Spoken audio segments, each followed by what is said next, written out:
Hey friends, it's Life Coach Rich.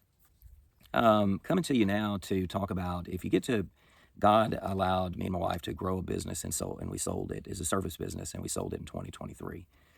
Um, and so we're thankful for that. But then after a year and 4 months after working there, I was told my leadership was no longer needed at the company, even though I wasn't doing anything illegal, immoral, anything like that, not creating a toxic work environment. So I want to talk about some mistakes that I made. Here's another mistake that I made. I didn't think about how the merger was going to work. So I was asked to come and merge two completely different companies together. I really should have, in hindsight, I really should have said no to merging those two different completed companies together. Our employee base was completely different. I had standards, they didn't. I had written procedures, they didn't. They had completely different pricing structures than we did. They had below market pricing structures, and we were at market. Um, in some sense, they had some whiny customers because they were allowed to get away with stuff. One of the customers that we acquired, they had $3,000 worth of debt, $3,000 worth of debt, and many other people were behind paying 6 months.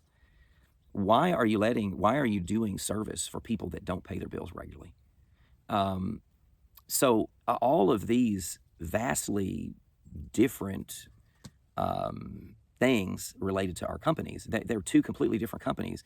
Another thing is the management in the previous company allowed excuses, didn't have good company culture, and allowed excuses from customers. Oh yeah, that's why certain people hadn't paid their bills in a year, and they're still doing service for them. It was so stupid. Um, and so I should have done more research related to the differences of the two, how completely different the companies were. I just didn't realize that. And so what I should have done is should have said to the owner, "Hey, these are very different companies." And so I really don't think that I want to come on and merge those companies. You go ahead and do it for the next year, and then we'll talk about you buying our business. You switch things. You go and do the hard work. You switch things to meet our standards because we're doing it right and they're doing it wrong.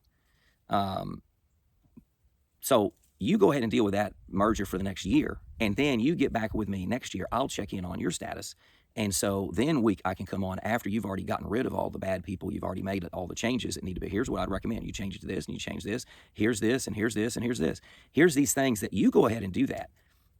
Um, and then a year from now, then you contact me again, and then we'll talk about you buying our company. If I would have known that, if I would have done a little bit of research, did a little bit of digging, then I mean, I knew about the other business and I knew the leadership over there, and I was like, okay, they're terrible. Um, and but I didn't know to the extent that the other business was in shambles, and I had to fix a lot of stuff. And so once all that happened and the merger happened, then it took me a good basically a year to work through thing after thing after thing after thing. Even including a whole software conversion. We switched to a whole completely different software, and I was in charge of that. And so all of these things needed to change so that we got all of these customers and the employees, two different sets of employees, got everything stable, and it was a very difficult merger. It really was. Um, and so in hindsight, I wish that I would have done a little bit more research and then said, "Hey, let's stop the brakes a little bit. This is completely different. These are completely different companies, and it's going to take a ton of work to do that." So if I was going to do that merger, then another video that I talk about, look at it from the worst case scenario. I signed a 5-year non-compete and then was told after the merger, after everything's stable, you need to go. We no longer need you here. I've got this other guy wanting leadership. I had no negotiating power, so that was sort of the worst case scenario for me. I had over 3 years left of a non-compete, and the way that the contract was written, I couldn't even buy into another service industry in the same area. I couldn't have interest in or help someone or even go and work for someone. And so I just didn't think about that as far as the language in the contract.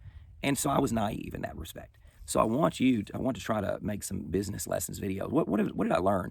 You have to look at it from the worst case scenario, and then you have to do a little bit of research on the front end don't go into it with rosy glasses. If it's such a terribly run company, then you need to look at it from the perspective of, hey, this is going to be a ton of work, and your hands are going to get bloody in the midst of that. And so, are you willing to do all of that work, and then be told it's time for you to go? And if they are telling you it's time for you to go, thanks for merging everything, thanks for merging everything and getting everything stable, it's time for you to go. Then what's okay for it to still be a win-win? Like, you needed to have the appropriate compensation. You need to have it protected in the contract. Think of the worst case scenario, and so that you're not left feeling used and manipulated. Learn from other people's mistakes. That's why I want to make some of these videos. I was just naive. I didn't have anybody telling me, think about this. Have lawyers look at it, at the contract from your perspective, not what's promised to you. Anybody can kind of think about and have rosy-colored glasses on, think about the next 5-10 years together.